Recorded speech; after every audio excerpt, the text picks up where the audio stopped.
So, if you've ever spun up a virtual server in the cloud, you probably had that nagging thought, where does my data actually go?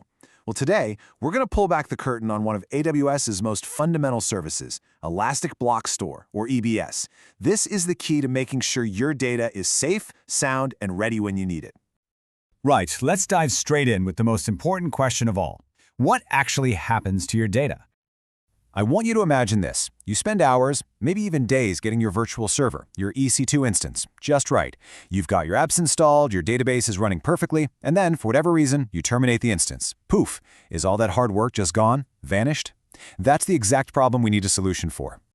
And that solution, you guessed it, is EBS. The simplest way to think about it is as a network drive that you just attach to your instance. Its whole reason for existing is to make sure your data lives on, completely independent of the server it's connected to. This is the bedrock concept for building reliable, durable systems in the cloud. So, what's the best mental model for an EBS volume? Honestly, it's pretty simple. Just think of it as your own personal cloud USB stick. That's really it. It's just like a USB drive you'd plug into your laptop, but instead of a physical port, you're attaching it over a super fast network. It sounds almost too simple, right? But this one little analogy has some incredibly powerful implications for how we design our applications. So because this USB stick is on the network, it's totally separate from your server. Think about that. If your instance suddenly fails, no big deal. You can just detach the volume and reattach it to a brand new, healthy server in a matter of minutes. That is a total game changer for disaster recovery. The only trade-off? A tiny bit of network latency. But for 99% of use cases, it's a price you're more than happy to pay. Okay, so we've got this awesome, flexible network drive. But like anything powerful, there are a few rules of the road. And to use EBS effectively and to pass your certification exam, you absolutely have to know these. So there are 3 non-negotiable rules. First, a volume is locked into a specific data center, or what AWS calls an availability zone. We'll see why in just a second. Second, it's a one-to-one relationship. One volume can only be attached to one server at a time. And finally, you have to decide what you need up front, how much storage space and what kind of performance. You're basically reserving your own slice of the storage pie. And let's just hammer home that first rule, because this is a classic exam trap. Your EC2 instance and your EBS volume must live in the same availability zone. So a volume in US East 1A can't talk to an instance in US East 1B. Why? Well, it's all about speed. They're connected by a blazing fast local network inside that data center. Trying to stretch that connection across to another building would introduce way too much delay. Okay, so if EBS is all about sticking around, how do we actually control that persistence? It all comes down to this one critical setting, a little checkbox called the delete on termination attribute.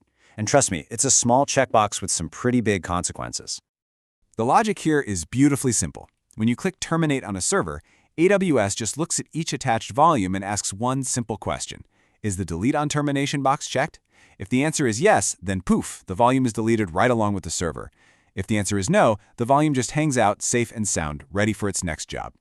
And this is the part you really need to remember, especially for the exam. By default, AWS assumes your main operating system drive, that's the root volume, is disposable, so it sets it to be deleted. But any other data volumes you attach, it assumes you want to keep those. So if you've done important work on your main drive, you have to actively go in and uncheck that box to save it. Now, for all of its amazing benefits, EBS isn't the only storage option in town. There's another type you'll definitely come across called the Instant Store. I like to think of it as EBS's fast, but very forgetful cousin. And this slide lays out the fundamental difference. EBS is your persistent, reliable, network-attached workhorse. It's for the data you absolutely cannot afford to lose. Instant Store, on the other hand, is storage that's physically connected directly to the server hardware. This makes it ridiculously fast, but it's also what we call ephemeral, meaning if the instance stops or is terminated, that data is just gone, forever. It's perfect for temporary files or caches, but a total disaster for anything important. And here it is, the #1 exam trap related to this topic. If a question mentions a database, or long-term storage, or any data that has to survive a reboot, the answer is never, ever Instant Store. It's built for speed, not for keeps. Okay, enough theory. Theory is great, but let's see how this stuff actually plays out in the real world. We're going to run through a few common scenarios where you have to pick the right tool for the job. Scenario number 1. Imagine you're running massive data processing jobs.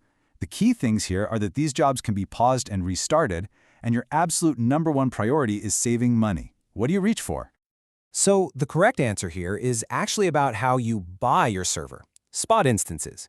With Spot, you get these huge discounts, sometimes up to 90% off, in exchange for letting AWS take the server back if they need it. It's perfect for jobs like this that can handle an interruption. And of course, you'd pair these Spot instances with an EBS volume to save your progress. All right, next challenge. You've got a mission-critical database, and it needs blazing fast, super consistent performance. We're talking about a massive number of reads and writes every second, what the pros call IOPS. Which flavor of EBS is built for this demanding job? For this, you need to bring out the big guns, a provisioned iOS volume, specifically the IO1 or IO2 types. With these, you're not just hoping for good performance. You are paying to guarantee a specific level of performance. It's exactly what a high-traffic, critical database needs to thrive. And for our last scenario, a super common one. You have a web server, you need to be able to stop it for maintenance, maybe on a Friday afternoon, and then start it back up on Monday morning. And all your website files and configurations, they have to be exactly where you left them. Where do you store that data? And this brings us right back to our core concept, full circle. For data to survive a stop and start cycle, it has to be on persistent storage. And that means an EBS volume, not an instant store volume. It's as simple as that. If you put it on an instant store, all your files would be gone after that first stop. All right, let's do a super quick, rapid-fire recap.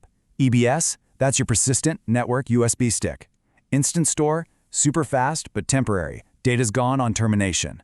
That delete on termination flag, it's true for root volumes by default, so watch out. Where do volumes live? They're locked to a single AZ. And the golden rule? Always match your storage type to your workload's needs. So, now you get it. You know how to make sure your data persists. But really, that's just step one. The bigger question to think about now is how do you take this knowledge and use it to build a truly bulletproof strategy for backups and disaster recovery? That, right there, is the next exciting step on your cloud journey. Thanks for joining me.